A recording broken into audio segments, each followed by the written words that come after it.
Well, welcome to It's an Inside Job BiteSize Fridays, your weekly dose of resilience, optimism, and well-being to get you ready for the weekend. Now, each week, I'll bring you insightful tips and uplifting stories to help you navigate life's challenges and embrace a more positive mindset. And so with that said, let's slip into the stream.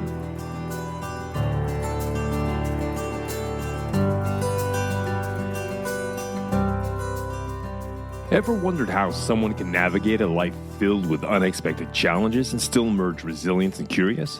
What if embracing uncertainty and new opportunities could unlock your true potential? If you're ready to be inspired by a remarkable story of perseverance and growth, well, I think this bite-sized episode is for you. So I've pulled from the archives from Season 4, Episode 14. And this is a great conversation I had with Anna Gula. Well, folks, I hope this episode inspires you for the weekend, and it becomes also a little bit of a wake-up call to the things in your life, the things that you're grateful for the small moments. So sit back and enjoy as we slip into the stream with this week's bite-sized episode. But when it comes to self-leadership, obviously this is sometimes easier when we sit at an objective distance to help employees or help teams or whatever to move forward. How have you adopted these own leadership principles to lead yourself, especially when you were, as you said, for some number of years, you had imposter syndrome to prove yourself? Has someone made a mistake by placing me here? Well, I'm very, very driven, so I don't need anyone to push me to do things, and I'm very curious, and all of that is easy. So my thing that I've learned over the years was really to take care of myself, to realize that sleep, relax, just play is actually equally important. So that has been my learning. And certainly when I had cancer, I had to kind of, step back and think about that my value is not only about being good at work and having a career and all of these things. So that was so that is about, because I know more when it comes to work, I can actually work faster, When I was early in my career, I would do something that would take me weeks that will now takes me a day. So that is also something that comes with awareness. But to me, it's about to allow time for other things. Mm-hmm. And so if we just segue over to the cancer, what did you learn about yourself through the cancer to the extent you wish to share? I had breast cancer after I moved to Stockholm, and I lived there for 8 months, and I just moved into my apartment and, everything. And I had this new job, and I was headhunted too. And, so it was a shock, but I kind of applied this being driven and all of this equally. I was totally off work for 3 months, and I did absolutely everything I could to be well. Just in this case, that meant to meditate, which I had learned earlier. I went to a Chinese acupuncturist to increase my, to feel better. I called on absolutely everybody. So a key learning was that even though I am single and I live alone, we're not alone. You need other people. And I reached out to everybody, to the extent that in the end, when I was well again, I had so many pills and so many advice that I got all sick of it. And then I wrote about this in the Huffington Post, actually, a blog there about having cancer. And I put this together in a little book that is called Jolted Back on Track. And one of the learnings that I had from that was that planning is overrated. So that was, obviously when you get cancer and everything, wow, is different, right? So planning is overrated. And I also learned really how body and mind are one. So when I would come home after radiation, and radiation is like that doesn't hurt at all, but you get increasingly tired. So, at the end of this, I was so tired and my mind was dark. I would only think negative thoughts. And I was, why do I do that? It was just bad. And it was because I'm tired. So I really learned how body and mind is one. So taking care of your body, sleeping enough, get out of the couch, see the sun. If you feel really down for some reason, you can do something about that. I'd like to just to do a little deeper dive there, because what you said is quite profound, is understanding that the brain and the body are one, that psychology and physiology cannot be separated. And, what we understand about the science is something called core affect. Affect being AFFECT. It's like our core emotions. I mean, anger, fear, and such, these are emotions. But what you said is to get enough sleep, nutrition, taking care of ourselves, when you're feeling drained or when you're feeling energized, this is core affect. And I just want the listeners to kind of, maybe this is a little bit of a hook. Core affect has two things, something called valence. Valence is whether something feels pleasant or unpleasant. So when we feel tired or drained, that's unpleasant. When we feel hungry or thirsty, that's unpleasant. So that's valence. Then there's arousal. That's the intensity of the core affect. Depending upon how we feel sort of physiologically will definitely affect our psychology. So for example, if I come home, my wife has put a gift on the table and I'm drained, I'm after a long day, I will still appreciate it. But since I'm physiologically drained, that will affect my appreciation. But if I came home energized, even after a tough day, then my appreciation will be at a whole different level. And so I just want to say, because what you said is it's very simple, but it's quite profound.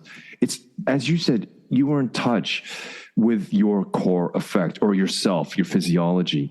But may I ask, was the cancer sort of a wake-up call to be more in touch? Is that what I understand you're communicating to me? I think so. I mean, I really learned this very basic thing because I've always had a lot of energy. I'm born in a car 6 weeks early. I learned to run before I could walk.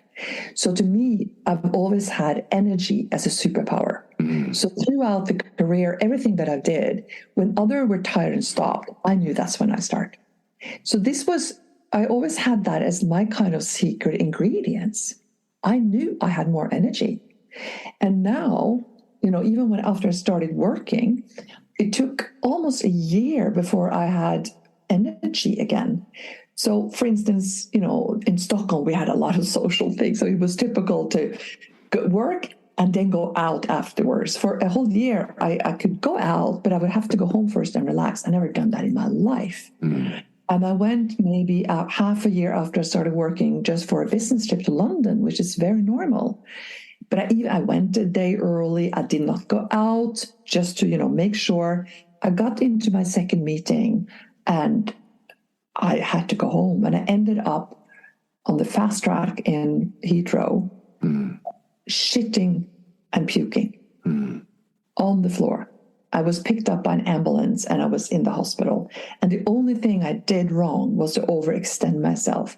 So the superpower that I almost had relied upon on energy, I didn't have. And even though I'm really well today, I've kind of stopped to use that superpower because I don't rely on it. I realize that I need to feed my body, mind, and soul in order to just have a good life, So like I meditated for years, and then for a while now I haven't, and I've been a bit sick for the past months. So I realized I have to change this. So now I'm doing it again. And it's only 20 minutes, but in the morning, there's thousands of things I could do. But I put priority on it, which I did not do before. And so back to, because this is connected to, as you said, I was in a negative thoughts, and this is not where you were during the cancer treatment. So you found that by taking care of yourself physiologically through sleep, through nutrition, through what exercise you could get, for example, through meditation, that allowed you to dissipate some of the negative thoughts and more of your normal self was coming back. Is that what I understand? Absolutely. And, I love meditation. It's like when you are able to step out a little bit of the noise, it's such a wonderful world inside us, It's like, it's heaven. It's heavenly. And another thing that cancer does is that you realize that you can die, which is such a good thing. And my parents died when they were only 67, both of cancer. So it's not that I hadn't been very close to that. But still, and I was told the day I got cancer that I will not die from it. But still, you kind of, in your bad thoughts, it's in there. And, you meet a lot of people during treatment that do die. So it all of a sudden is like a topic. But being aware that you can die, that is such a gift. It's also banal, but profound. So that the fact that your days are numbered is a fantastic thing to know. I think logically everybody knows their days are numbered. At some point, the lights go out. But emotionally, a lot of us don't get that. And sometimes that, I've heard this time and time again. I used to work with trauma, as many of my listeners knew, like years and years, decades ago, literally. And it's just that. A lot of people who come through the trauma say it's sometimes 90% of them, I'd say, if I had to put a number on it, would say that was the best thing that ever happened to me because it did give me a wake-up call. Again, it depends on what type of trauma. So I don't mean to generalize across the board here, but such as disease, such as cancer, when you can come back from it, it's like the greatest thing that it's happened to them in a twisted kind of sense because it really clarifies and they become cognizant of, as you said, what the values are. And it's not about finding balance, it's about finding integration between investing in my job, investing in my kids, my relationships, in myself, whatever, my health. And is this what I understand that cancer was your wake-up call in a sense? Absolutely. And again, this was in the summer. I was diagnosed on 25th of June and operated on twice in July.